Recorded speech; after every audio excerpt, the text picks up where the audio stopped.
নমস্কার বন্ধুরা, আমি লিপিকা। চলে এলাম তোমাদের মাঝে আরেকটা রান্নার ভিডিও নিয়ে। তো চলো আজ কি রান্না করেছি বন্ধুরা তোমাদের সাথে দেখাচ্ছি। তো প্রথমেই চলে গেলাম আমি আমাদের গাছে বেগুন তুলতে। কারণ আছে বেগুন দিয়ে আর বিচা কলা দিয়ে আর আলু দিয়ে একটা ঝোল মানে পাতলা ঝোল করব। আর তার সঙ্গে করব কুমড়ো ফুলের বড়া, আর তার সঙ্গে করব পোনা মাছের ঝাল। তো চলো। তো বেগুনগুলো দেখো পুরো একদম টাটকা বেগুন, গাছ থেকে তুললাম। তো অনেক সময় তোলা দেখায় না, এগুলো আমাদের গাছের বেগুন। যখন আমি বেগুনের রেসিপি করি আমাদের গাছ থেকেই তুলি। আর এই দেখো উচ্ছে ধরেছে কিরকম, ওটা উচ্ছেরও রেসিপি তোমার সাথে শেয়ার করবো গাছ থেকে তুলে।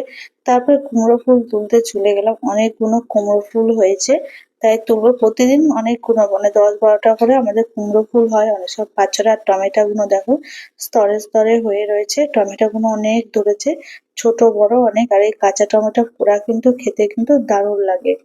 অবশ্যই তো একদম ছোট ছোট একদম দেশি টমেটো, এই টমেটো কিন্তু এতই টক, একটা দুটো তরকারি দিলে টক হয়ে যায় তরকারি। আর দেখো প্রত্যেকটা আমাদের কুমড়ো ফুলের মানে কুমড়ো ধরেছে ছোট ছোট, কিন্তু ফুলগুলো নষ্ট হয়ে যাচ্ছে। কিসে যেন কামড়ে দিয়েছে বা ইয়ে করে দিয়েছে, যার জন্য কুমড়ো গুলো নষ্ট হয়ে যাচ্ছে, মানে কি বলবো, ফুটো করে দিয়েছে। আর এই দেখো কুমড়ো ফুল তুলছিলাম আমি কটা। তো বড় বড় এইগুলো কুমড়ো ফুলটা তোমরা দেখতে পাচ্ছ। আর গাছগুলো ভালো হয়েছে মোটামুটি। আর উচ্ছ ধরেছে, এই দেখো একটা প্রজাপতি কি সুন্দর শুয়ে আছে, এগুলো তুললাম। যাই হোক সকাল হয়েছে, ঘুমিয়ে আছে পাতার উপরে। যাই হোক প্রজাপতিটা উড়ছে না আমাকে দেখে। এই দেখো সব দেখো কিসের জন্য ফুটো করে দিচ্ছে। আর এর ফলে কি বলতে একটা ফুলও ভালো মানে ফল ধরছে না, কিছুদিন পরেই নষ্ট হয়ে যাচ্ছে ফুলগুলো। তোমরা দেখতে পাচ্ছ বন্ধুরা কি অবস্থা গাছগুলো, এত কষ্ট করে গাছগুলো করছে, পোকা এসে নষ্ট করে দিচ্ছে।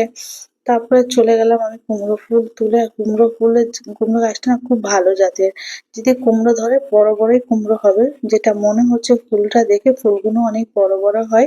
ওই আরেকটা হয়েছে, ওটাকেও ফুটো করে দিচ্ছে। এর আগে দুটো কুমড়ো ওরকম ধরেছিল বড় বড়। আর এই দেখো টমেটো গুলো পেকে গেছে, কিন্তু দেখো ওই পোকাতে তা রাখেনি, পাকার আগেই তাকে খেয়ে নিচ্ছে কিরকম গর্ত করে, দেখেছো তো।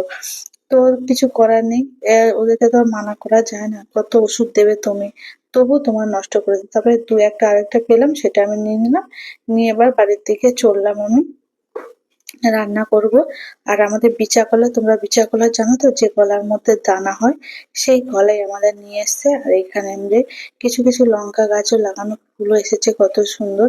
আর এই কুমড়ো ফুলটাও তুললাম আমি। তো অবশ্যই আমাদের বাড়িতে অনেক এখন কুমড়ো ফুল হচ্ছে। আর এই দেখো এই যে বিচা কলা দেখতে পাচ্ছ, দু জোড়া নিয়ে এসছে। আর একটা বিচা কলা রেসিপি করবো আজকে, তো পাতলা ঝোল করব। তো অন্যদিন অন্য রেসিপি করবো, সেটা তো আলু দিয়ে করব।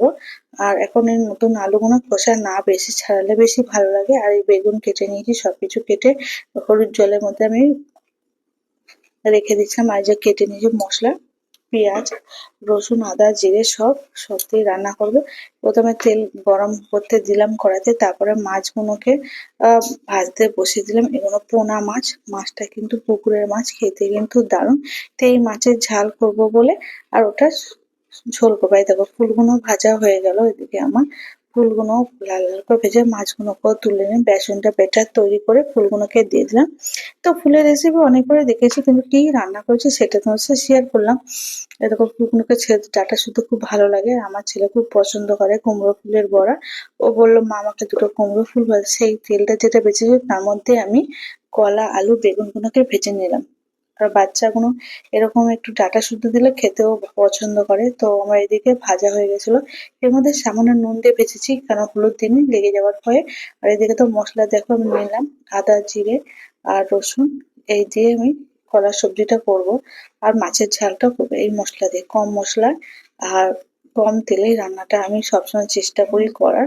তো অবশ্যই দেখো এদিকে আমি পেঁয়াজ দিয়ে আর গোটা জিরে ফোড়ন দিয়ে টমেটো দিলাম, যেটা ঝোলের জন্য। তো অবশ্যই দেখো করছি বন্ধুরা। এবার হলুদ আর নুন দিয়ে আর সেই মশলাটা দিয়ে দিলাম। মশলাটাকে ভালো করে একটু 1 মিনিট ধরে কষে তারপরে এমনি ভাজা রাখা সব ভেজে নিয়েছিলাম, এমনি হয়ে গেছিল, বেশিক্ষণ না, যাতে মশলার মধ্যে সবজির মধ্যে মশলাটা প্রবেশ করে তার জন্য বা মিশে যায়।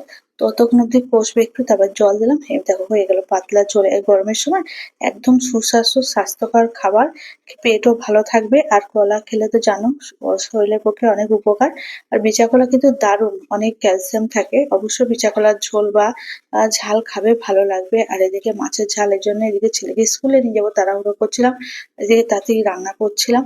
তো দেখো মাছের ঝোলটাকে আমি তাড়াতাড়ি করে অনেকটা স্পিড বাড়িয়ে করে দিলাম, তোমাদের পুরোটা অনেকটা লং হয়ে যাচ্ছিল। তারপরে কষানো হয়ে গেলে মাছের ঝালটা হয়ে গেল বসা বসা।